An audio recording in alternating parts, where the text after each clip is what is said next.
আসসালামু আলাইকুম। বাংলা সংবাদে আপনাদের সবাইকে স্বাগত জানাচ্ছি। আমি ফিরোজ তোহা। শুরুতেই বিআরবি কেবলস সংবাদ শিরোনাম। দখলদার ইসরায়েল, ইরান এবং ফিলিস্তিন যুদ্ধ চলছে। আর এই মুহূর্তে আমাদের হাতে এসছে যুদ্ধের ভয়ঙ্কর কিছু গুরুত্বপূর্ণ আপডেট সংবাদ। প্রথমেই জানাবো, ইসরায়েলি হামলায় দক্ষিণ লেবাননে অন্তত 2 জন নিহত। দক্ষিণ লেবাননে ইসরায়েলি ড্রোন হামলায় পৃথক দুটি ঘটনায় অন্তত 2 জন নিহত হয়েছে বলে জানিয়েছে লেবাননের স্বাস্থ্য মন্ত্রণালয়। ইসরায়েলের দাবি, নিহতরা হিজবুল্লাহ সদস্য ছিলেন। একটি হামলা চালানো হয় সীমান্তবর্তী গ্রামে আইতা আস সাবাওর মধ্যবর্তী সড়কে চলমান একটি গাড়ির উপর। দিনের শুরুতে অপর একটি হামলা হয় উপকূলীয় শহর সাইদেনের দক্ষিণ অঞ্চলে চলা একটি গাড়ির উপর। দুটি হামলায় ইসরায়েলের লক্ষ্যবস্তুতে আঘাত হানে এবং 2 জন হিজবুল্লাহ যোদ্ধা নিহত হয়েছে।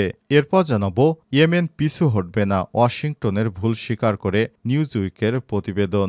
যুক্তরাষ্ট্র সব সময় ইয়েমেনের হুতি বিদ্রোহীদের দমন করার জন্য এডেন উপসাগরে নৌবাহিনী মোতায়েন করে রেখেছে, কিন্তু তারা এত আক্রমণের পরও হুতি বিদ্রোহীদের সামনে ধরাশায়ী। তারা কোনোভাবেই হুতি বিদ্রোহীদের দমন করতে পারছে না, বরং তাদের উপর হুতিরা ভয়াবহ হামলা চালিয়ে যাচ্ছে। এ অবস্থায় যুক্তরাষ্ট্র তাদের ভুল স্বীকার করেছে।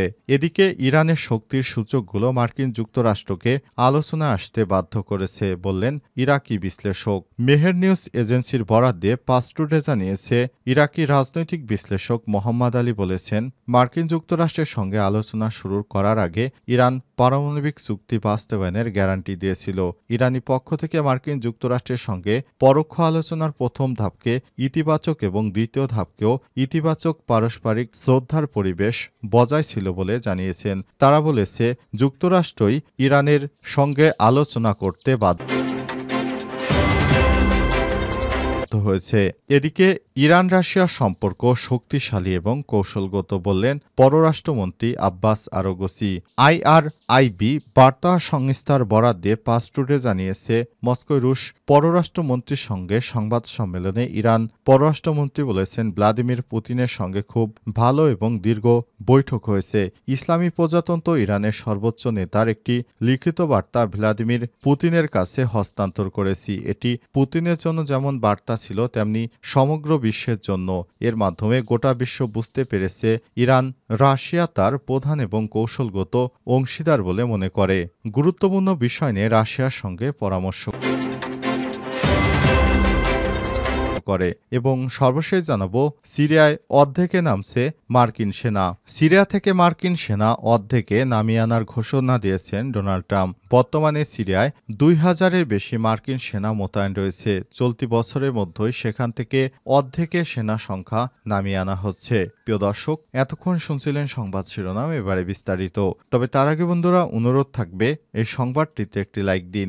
এই চ্যানেলে আপনি নতুন হয়ে থাকলে আমাদের সংবাদটি দেখতে দেখতে চ্যানেলটি সাবস্ক্রাইব করে রাখুন। কমেন্ট করে বন্ধুরা আপনার মূল্যবান মতামত জানিয়ে দিন। আর বন্ধুরা, গাজা যুদ্ধে আপনি যদি নিরীহ ফিলিস্তিনিদের ভালোবেসে থাকেন, কমেন্টে ইয়েস লিখে বিশ্ববাসীকে জানিয়ে দিন। এবারে বিস্তারিত। ইসরায়েলি হামলায় দক্ষিণ লেবাননে অন্তত 2 জন নিহত। দক্ষিণ লেবাননে দখলদার ইসরায়েলি বাহিনী ড্রোন হামলায় পৃথক দুটি ঘটনায় অন্তত 2 জন নিহত হয়েছে বলে জানিয়েছে লেবাননের স্বাস্থ্য মন্ত্রণালয়। ইসরায়েলের দাবি, নিহতরা হিজবুল্লাহ সদস্য ছিলেন। একটি হামলা চালানো হয় সীমান্তবর্তী গ্রাম আইতা আশ সাবাওর রমেশের মাধ্যমে সড়কে চলমান একটি যানবাহনের উপর। দিনের শুরুতে অপর একটি হামলা হয় উপকূলীয় শহর সাইদনের দক্ষিণ অঞ্চলে চলা একটি গাড়ির উপর। লেবাননের স্বাস্থ্য মন্ত্রণালয় এক বিবৃতিতে জানিয়েছে, সাইদন বাজিয়ে সড়কে ইসরায়েলি শত্রুর হামলায় 1 জন নিহত হয়েছে। এটি ছিল দক্ষিণ লেবাননে ইসরায়েলের টানা 4র্থ দিনের হামলা। গত নভেম্বরে 1 বছরব্যাপী সংঘাত থামাতে অস্ত্রবিরতি কার্যকর হলেও ইরান সমর্থিত হিজবুল্লাহদের সঙ্গে চলমান উত্তেজনার মধ্যে ইসরায়েল প্রতিদিনই লেবাননে হামলা চালিয়ে যাচ্ছে। ইসরায়েলি সেনাবাহিনী জানায়, সাইদন এলাকায় একটি নির্দিষ্ট লক্ষ্যবস্তুতে হামলা চালিয়েছে হিজবুল্লাহ যোদ্ধা মোহাম্মদ জাফর মান্না আস আদ আবদুল্লাহকে হত্যা করা হয়েছে। তাদের দাবি, আবদুল্লাহ লেবানন জুড়ে হিজবুল্লাহর যোগাযোগ ব্যবস্থাপনার দায়িত্বে ছিলেন। গত সন্ধ্যায় সেনাবাহিনী জানায়, আইতা আল শাব এলাকায় আরেক হিজবুল্লাহ সন্ত্রাসীকে লক্ষ্য করে হামলা চালিয়ে হত্যা করেছে ইসরায়েলিরা। হিজবুল্লাহ এখনও এসব হত্যাকাণ্ড নিয়ে কোনো মন্তব্য করেনি।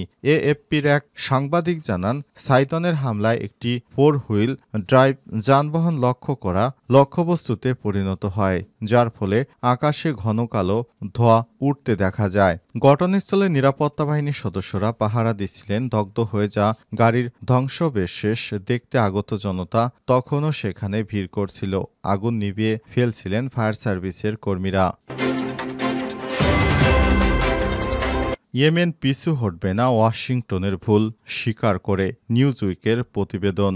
বর্তমানে ইয়েমেনের হুতি বিদ্রোহীরা মার্কিন যুক্তরাষ্ট্রের সঙ্গে মাঝে মাঝেই যুদ্ধে লিপ্ত হচ্ছে। বিশেষ করে এডেন উপসাগরে হুতি নিয়ন্ত্রিত স্থান দিয়ে যুক্তরাষ্ট্র এবং পশ্চিমাদের সমর্থিত অর্থাৎ ইসরায়েল সহ পশ্চিমা মিত্রদের যদি কোনো জাহাজ চলাচল করে সেখানে মাঝে মাঝেই হামলার শিকার হতে হয়। যুক্তরাষ্ট্র থেকে বারবার এডেন উপসাগরীয় এলাকায় তাদের অতিরিক্ত নৌবাহিনী সহ অস্ত্রশস্ত্র মোতায়েন করার পরও সেখানে হুতিদের নিয়ন্ত্রিত এলাকায় কর্তৃত্ব বজায় রাখতে পারেনি মার্কিন যুক্তরাষ্ট্র, বরঞ্চ প্রতিদিন নিয়মিতভাবে মার খাচ্ছে মার্কিন নৌবাহিনী এবং সেনাবাহিনীর সদস্যরা। হুতি নিয়ন্ত্রিত এলাকায় তারা গতকালও ব্যাপক বিমান হামলা চালিয়ে 278 জন হতাহত করেছে। কিন্তু বার্তা সংস্থা এবং বিশ্লেষকের বিভিন্ন স্থান থেকে জানা গিয়েছে, তারা হুতি বিদ্রোহীদের নিয়ন্ত্রিত এলাকায় গিয়ে মার খাচ্ছে দখলদার ইসরায়েলি বাহিনী এবং যুক্তরাষ্ট্র। তারা হুতিদের সাথে তাদের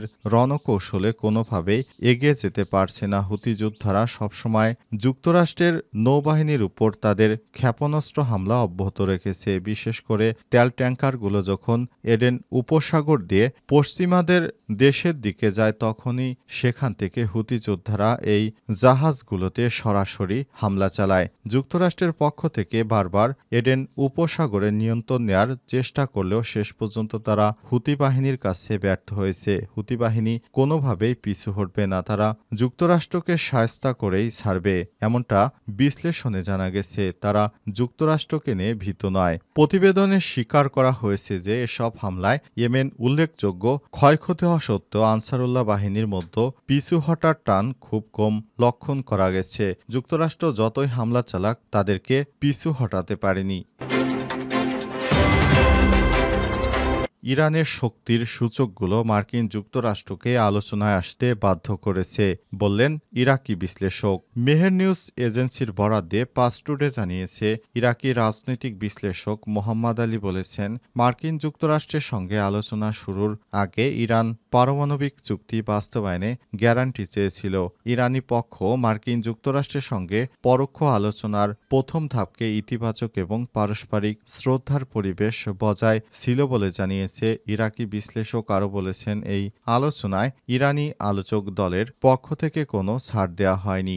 যদিও এই অঞ্চলে উত্তেজনা বাড়ানোর জন্য মার্কিন যুক্তরাষ্ট্রের হাতে অজুহাত রয়েছে, তবে ইরানও নিজস্ব প্রভাব এবং শক্তি রয়েছে। এই কারণে তেহরান নিশ্চিত ছিল যে ইহুদিবাদী ইসরায়েল যে কোনো হামলা প্রতিশোধ নেয়ার ঝুঁকির কথা ভেবে মার্কিন যুক্তরাষ্ট্র ইরানের সঙ্গে আলোচনায় বসছে। যুক্তরাষ্ট্রের পক্ষ থেকে ইরানকে চাপ দেওয়া হয়েছে তারা যেন পিছু ওঠে, কিন্তু ইরান সরাসরি না করে দিয়েছে। তারা বলেছে তাদের লক্ষ্য অর্জন থেকে ইরান কখনোই পিছপা হবে না। যুক্তরাষ্ট্রের পক্ষ থেকে যতই প্রেসার আসুক না কেন, ইরান তার পারমাণবিক কর্মসূচি বন্ধ করবে না। এবার 2 দফায় ইরান ও যুক্তরাষ্ট্রের মধ্যে আলোচনা হয়েছে, তবে সর্বশেষ অগ্রগতির বিষয়টি হল রাশিয়ার সঙ্গেও ইরান এই বিষয়টি নিয়ে আলাপ আলোচনা করেছে। রাশিয়া জানিয়েছে, যদি যুক্তরাষ্ট্রের সঙ্গে ইরানের পারমাণবিক কর্মসূচি নিয়ে আলোচনায় ইরানের স্বার্থ না থাকে, সেই আলোচনা সমর্থন করে না রাশিয়া। ইরান রাশিয়া সম্পর্ক শক্তিশালী এবং কৌশলগত, বললেন পররাষ্ট্রমন্ত্রী আব্বাস আরাঘচি। পাস টুডে ইসলামী প্রজাতন্ত্র ইরানের পররাষ্ট্রমন্ত্রী সাইদ আব্বাস আরাঘচি রুশ পররাষ্ট্রমন্ত্রী সের্গেই ল্যাভরভের সঙ্গে বৈঠকে ইরান রাশিয়া সম্পর্কে অত্যন্ত শক্তিশালী হিসেবে অভিহিত করেছেন। রাশিয়াকে প্রধান ও কৌশলগত অংশীদার বলে মনে করছে ইরান। IRIB বার্তা সংস্থার বরাত দিয়ে পাস টুডে জানিয়েছে, শুক্রবার মস্কোয় রুশ পররাষ্ট্রমন্ত্রীর সঙ্গে সংবাদ সম্মেলনে ইরানের পররাষ্ট্রমন্ত্রী বলেছেন, ভ্লাদিমির পুতিনের সাথে খুব ভালো এবং দীর্ঘ বৈঠক হয়েছে এবং ইসলামী প্রজাতন্ত্র ইরানের সর্বোচ্চ নেতা একটি লিখিত বার্তা ভ্লাদিমির পুতিনের কাছে হস্তান্তর করেছি। এটি পুতিনের জন্য যেমন বার্তা ছিল তেমনি সমগ্র বিশ্বের জন্য।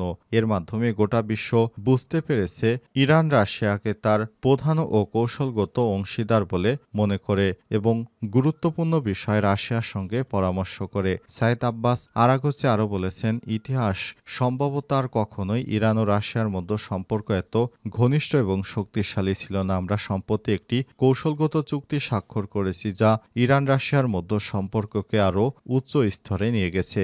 রাশিয়ার পররাষ্ট্রমন্ত্রীর সাথে যৌথ সংবাদ সম্মেলনে ইরানের পররাষ্ট্রমন্ত্রী রাশিয়ার পররাষ্ট্রমন্ত্রীর সঙ্গে আলোচনার গঠনমূলক বলেও বর্ণনা করেছেন। তেহরান এবং মস্কোর সম্পর্কের উপর চলমান বিষয়াদি প্রভাব ফেলবে না। তিনি জোর দিয়ে বলেছেন, নিষেধাজ্ঞা সত্ত্বেও ইরান এবং রাশিয়ার মধ্যে অর্থনৈতিক সহযোগিতা জোরদার করা হচ্ছে।